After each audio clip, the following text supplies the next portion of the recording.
Happy Friday! I am so excited that you decided to come watch our videos. Today I'm gonna do what we always do for morning meeting on Fridays, which is say our favorite part of what happened this week. So go ahead and think in your mind of the best thing that happened to you this week. Well, I guess it doesn't have to be the best thing, right? It could just be a thing that happened to you this week that you want to share. And you can share with me. You can tell me in the comments down below the best thing that happened to you this week. Or you can send it to me on Remind. Lots of you this week. Oh, I loved it this week. I got so many pictures of you holding letters that you wrote to me about funny jokes or about things that you did or a compliment that you had for me. I got a few compliments on Wednesday. It made my day. So if you want, you can write me a note and take a picture of it and send it to me, and that would just make me so happy about one thing that happened to you this week. So I look forward to getting those. Today, oh, I forgot to tell you the best thing that happened to me this week. The best thing that happened to me this week was that I got to see all of your amazing talents. You guys are so talented. In our Zoom meeting yesterday, we talked about how a talent can be something you're good at or something you just like to do. And all of you are just so talented and you're just so special. And that was the best part of my week, was seeing all of you just hang out with your friends and show your talents, and it made me just so happy. So that was the best part of my week. And maybe it was the best part of your week too, right? Or it could be something else. So today for our read aloud, we are going to read a book called Crocodile. And it is an AR book. It is by Fred Marcelino. I'll make it close up. It's called Crocodile by Fred Marcelino. And so Fred Marcelino is the author and the illustrator. So he wrote the words and he drew the pictures. It's kind of a shiny cover, so I have to like tilt it down because if I do that, then it gets the light.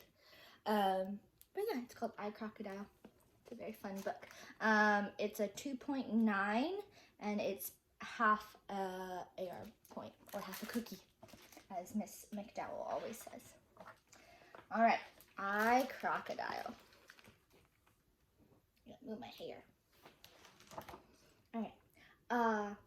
What a contented crocodile I used to be, wallowing around the slimy green water, snoozing on mud banks in the hot sun, scaring the life out of anything that wandered by.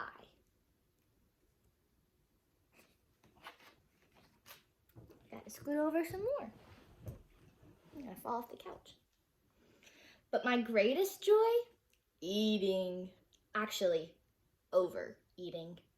I had the perfect diet, an endless variety of delectable fish, all sorts of succulent water birds, plus a few reptiles on the side, distant cousins only. However, unlike certain pathetic creatures who have to chase after their next meal, I always ate in style. Dinner? It came to me.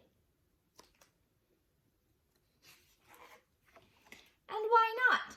I'm an aristocrat, a direct descendant of the noble crocodiles of ancient Egypt.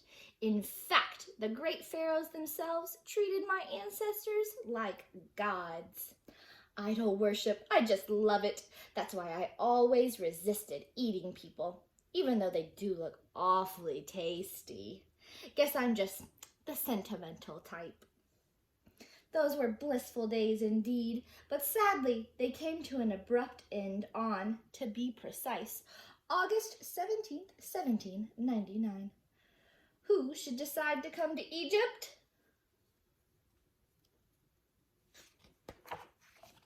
Napoleon. You know, that French guy who thought he owned the world. What was going on? An invasion? More like a raid, and in the center of it all, this little man barking orders. Mummies! I want mummies! Napoleon cried, and a sphinx and an obelisk. Make it a big one. That temple over there, just what I need. Palm trees, too. Don't forget the palm trees.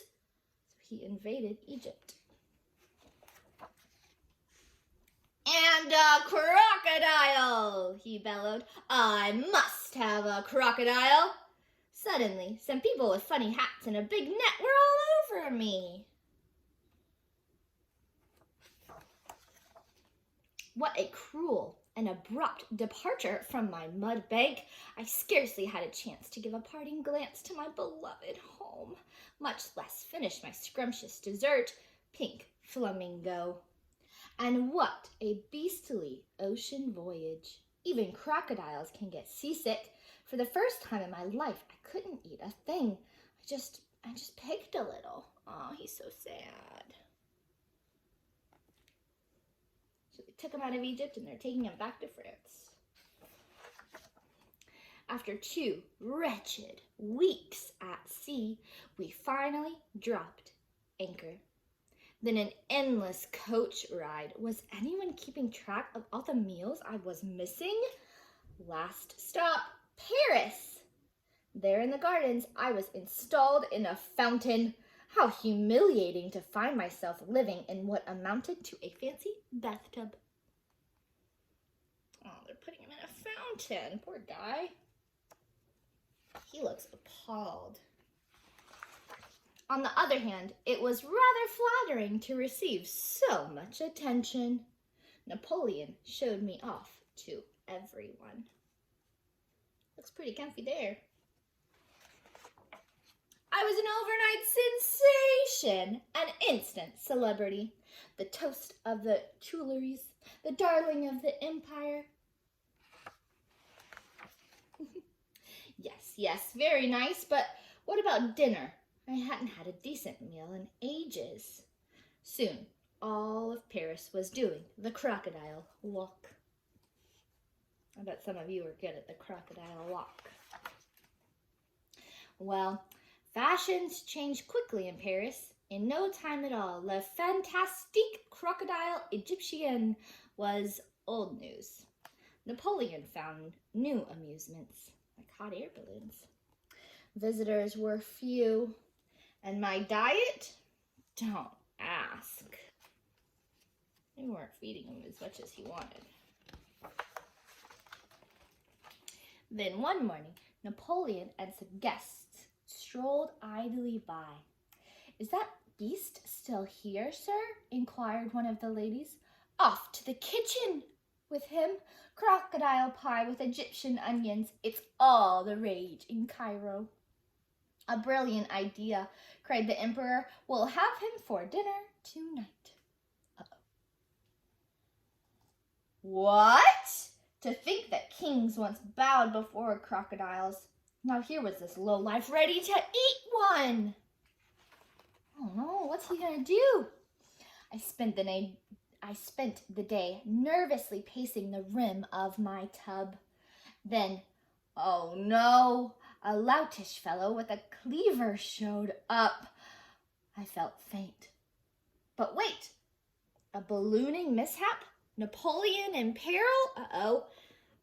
My chance to flee. Oh, he's looking away.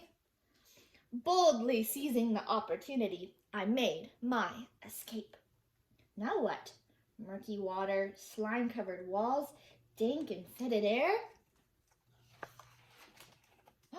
Yes, lucky me.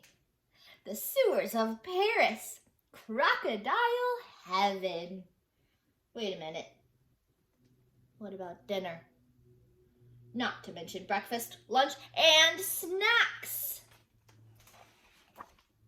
After all, I was still stuck in Paris. What was a starving crocodile supposed to eat?